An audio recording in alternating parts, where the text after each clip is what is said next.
विश्व पर्यावरण दिवस पर यूपी ने शुक्रवार को एक और नई शुरुआत की है। एथेनॉल क्रांति के जरिए देश की अर्थव्यवस्था और किसानों की तस्वीर बदलने वाला यूपी अब पर्यावरण संरक्षण के एक नए अध्याय की शुरुआत कर चुका है। विश्व पर्यावरण दिवस पर रक्षा मंत्री राजनाथ सिंह की मौजूदगी में योगी सरकार ने बायोयुग ग्रीन कमांड 2026 के जरिए बायोप्लास्टिक क्रांति का शंखनाद कर दिया है। डीडी यूपी की इस खास रिपोर्ट में देखिए पूरी खबर। साथियों, बलरामपुर चीनी मिल्स और लखनऊ कंटेनमेंट बोर्ड ने मिलकर एक हिस्टोरिकल इनिशिएटिव प्रारंभ किया है और आप लोग जिस तरह से पर्यावरण को ध्यान में रखते हुए काम कर रहे हैं, वह पर्यावरण के प्रति हमारी जिम्मेदारी का बहुत बड़ा प्रतीक है। बल्कि मैं तो कहूंगा कि यह भारत के भविष्य, हमारी आत्मनिर्भरता और एक तरह से राष्ट्रीय सुरक्षा से जुड़ा हुआ एक बहुत ही प्रभावी कदम है। प्लास्टिक प्रदूषण की चुनौती से जूझती दुनिया के बीच यूपी से एक नई उम्मीद ने जन्म लिया है। एथेनॉल हब के रूप में किसानों की तस्वीर बदलने वाला यूपी अब बायोप्लास्टिक क्रांति की अगुवाई करने की तैयारी कर चुका है। इसकी शुरुआत भी विश्व पर्यावरण दिवस पर हो गई है। शुक्रवार को रक्षा मंत्री राजनाथ सिंह लखनऊ पहुंचे और बायोयुग ग्रीन कमांड 2026 का आगाज कर एक ऐसे अभियान की शुरुआत कर दी है जो पर्यावरण संरक्षण को औद्योगिक विकास से जोड़ने का काम करेगा। रक्षा मंत्री राजनाथ सिंह ने बायोयुग ग्रीन कमांड का शुभारंभ किया। कार्यक्रम में deputy CM Brajesh Pathak, mayor Sushma Kharakwal समेत अन्य लोग मौजूद रहे। सिंगल यूज प्लास्टिक के विकल्प के रूप में बायोप्लास्टिक को बढ़ावा देने पर जोर। इसमें गन्ना आधारित उद्योगों से बायोप्लास्टिक को बढ़ावा मिलेगा। साथियों, यह सब बदलते हुए उत्तर प्रदेश की तस्वीर है। लगभग एक दशक पहले तक प्रदेश में गन्ना किसानों को उचित कीमत नहीं मिल पाती थी और चीनी मिलों की भी स्थिति जैसी होनी चाहिए वैसी अच्छी स्थिति नहीं थी। इतनी संभावनाओं के बावजूद कृषि और बायो इकोनॉमी के क्षेत्र में अपेक्षित विकास जैसा होना चाहिए नहीं हो पाया था। लेकिन आज मैं विश्वास के साथ कह सकता हूं कि हमारे मुख्यमंत्री श्री योगी आदित्यनाथ जी के नेतृत्व में हमारा उत्तर प्रदेश बदल चुका है। रक्षा मंत्री राजनाथ सिंह की अगुवाई में शुरू होने वाला यह अभियान हरित अर्थव्यवस्था, स्वच्छ पर्यावरण और आत्मनिर्भर भारत के संकल्प को नई मजबूती देगा। यानी यूपी अब सिर्फ विकास का इंजन नहीं बल्कि हरित भविष्य का नेतृत्वकर्ता बनने की ओर बढ़ रहा है। बायोयुग ग्रीन कमांड का उद्घाटन करने देश के रक्षा मंत्री राजनाथ सिंह पहुंच चुके हैं। आप देख सकते हैं इस समय जो है वो जितने जो बायो जो प्रोडक्ट बनाए जा रहे हैं उन काउंटर्स का निरीक्षण कर रहे हैं। साथ में उनके साथ ब्रजेश पाठक भी मौजूद हैं। और लगातार आप जिस तरह से बात की जा रही थी प्लास्टिक रहित उत्तर प्रदेश को बनाने की जो बात कही जा रही थी, बलरामपुर चीनी मिल के साथ जो एक बड़ा कोलैबोरेशन और एक बड़ी पहल हो रही है। आप देख सकते हैं इस समय ये राजनाथ सिंह खुद मौजूद हैं। साथ साथ अगर बात करें तो उप मुख्यमंत्री ब्रजेश पाठक भी मौजूद हैं साथ में, और तमाम ऐसे गणमान्य की बात करें तो वही मौजूद हैं। मेयर सुषमा खरकवाल भी मौजूद हैं। तो तमाम जो है अधिकारी वहाँ पहुँचे हुए हैं और उन काउंटरों पर जा रहे हैं जो देख रहे हैं कि पीएलए से क्या कुछ निर्मित हो सकता है, क्योंकि बहुत बड़ी, मैंने बोला कि एक बड़ी चुनौती थी प्लास्टिक को दूर करना। ऐसे में जो हमारे देश की बात करें, हमारे प्रदेश की बात करें, जहाँ गन्ने का सबसे ज़्यादा उत्पाद होता है, उसको उसी के साथ आप देख सकते हैं किस तरह राजनाथ सिंह जो है सभी काउंटर्स पर जा रहे हैं और वो देख रहे हैं कि क्या कुछ बन सकता है। क्योंकि आपको मैंने शुरू में दिखाया कि किस तरह से जो है लगातार जो है इससे जो नए प्रोडक्ट बनाए जा रहे हैं। हम तमाम ऐसे काउंटरों पर भी अभी चलते हैं, आपको दिखाते हैं, क्योंकि ये पहली बार आपने देखा होगा कि शायद कि जो गन्ने का वेस्टेज निकलता है जिसे पीएलए कहते हैं, उससे अब क्या कुछ बन रहा है। हम उन काउंटरों पे चलते हैं। आप सहयोग कैमरामैन से कहेंगे वो दिखाएं आपको कि क्या कुछ अब तक आपने कभी सुना नहीं होगा कि जो गन्ने का वेस्टेज निकलता है उसको आप बिल्कुल प्लास्टिक की तरह देख सकते हैं। सबसे पहले हम आपको दिखाते हैं। आप ये देखिए प्लास्टिक की बोतल है, पानी की बोतल है, जिसको आप साफ देख सकते हैं। जैसे रोज़मर्रा के समय में आप लोग यूज़ करते थे, पानी का बोतल यूज़ करते हैं, ये ठीक उसी तरह दिखने में है। लेकिन किसी को यकीन नहीं आएगा कि प्लास्टिक नहीं है, ये पीएलए है, मतलब जो गन्ने का वेस्टेज निकलता है। अब तक आप लोग ये जानते होंगे कि अल्कोहल, एथेनॉल गन्ने के उससे निकाला जाता था।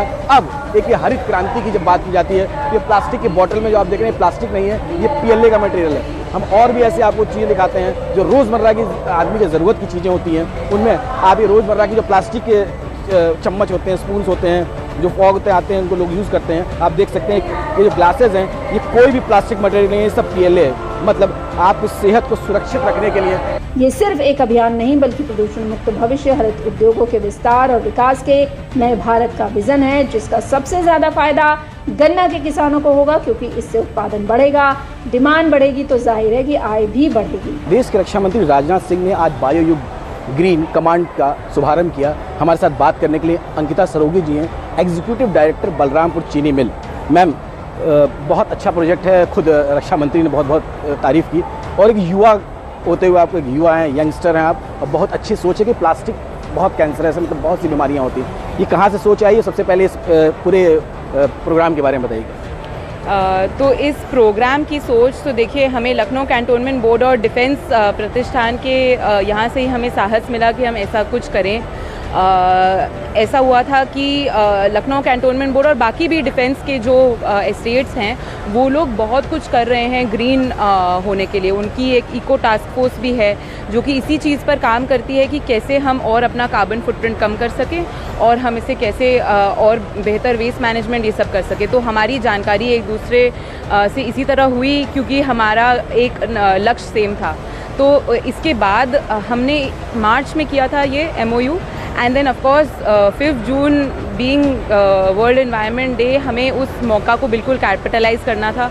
और ये वेस्ट एशिया क्राइसिस के तहत सडनली ये चीज़ें बहुत ज़्यादा और इम्पॉर्टेंट और टॉपिकल हो गई हैं। तो आज की डेट को हम एक बहुत शुभ अवसर मानते हैं कि हम सारी चीज़ों की बात एक बार में कर सकें।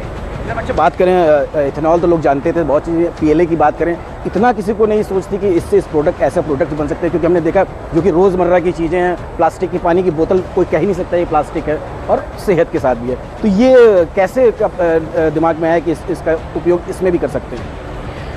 तो आपको जानकर थोड़ा सा फ़नी लगेगा, पर 5 साल पहले मैं ऑनलाइन रिसर्च कर रही थी कि शुगर और उसके बाय प्रोडक्ट से और क्या चीज़ें बन सकती हैं।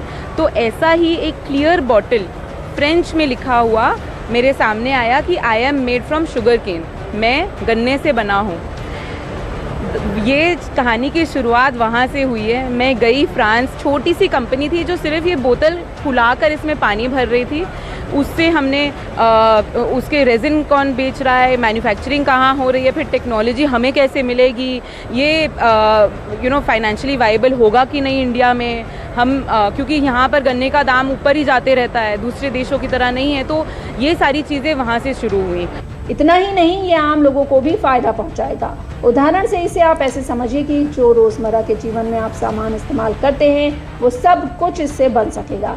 बच्चों के टिफिन से लेकर बड़ों के डेली यूज में इस्तेमाल होने वाली हर वो चीज़ जो प्लास्टिक की होती थी वो अब PLA से बनेगी, जिससे कैंसर जैसी घातक बीमारी पैदा करने वाली प्लास्टिक से बचाव हो सकेगा और बेहतर जीवन आम लोगों को मिल सकेगा।